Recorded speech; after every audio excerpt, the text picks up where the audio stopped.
C'est un phénomène qui touche au moins entre 15 et 20 000 mineurs. Je parle de la prostitution des adolescents. Si la parole commence à se libérer, elle reste rare à cause des proxénètes qui menacent directement les familles sur les réseaux sociaux. Certains de ces proxénètes sont rattachés à l'organisation marseillaise de la DZ Mafia. À Toulouse, une association d'ailleurs alerte sur les menaces que subissent des mères de prostituées ou d'anciens prostitués mineurs. Reportage de notre correspondant en Occitanie, Alexis Bourdon. Dans un café de la périphérie toulousaine, Jennifer Paillet connaît parfaitement le fléau de la prostitution des mineurs. Il y a 6 ans, sa fille, alors âgée de 16 ans, passe sous l'emprise de son petit ami de l'époque et se prostitue.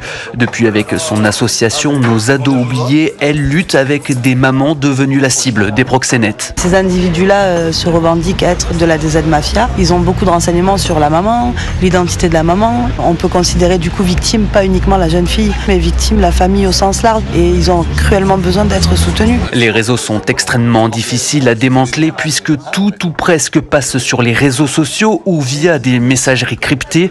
Les jeunes filles y sont exposées comme des marchandises. Les annonces sont très explicites, tant de l'origine de la jeune que de son physique, le tarif, ce qu'elle accepte ou non. Les clients peuvent mettre des notations, ça leur permet d'être classés étoile de bronze, étoile d'argent ou étoile d'or. Enfin, c'est quand même très globe, quoi. Le nombre de mineurs concernés par la prostitution ne cesse d'augmenter. Il a été multiplié par 10 en France en 10 ans. Toulouse, Alexis Bourdon, Europe 1.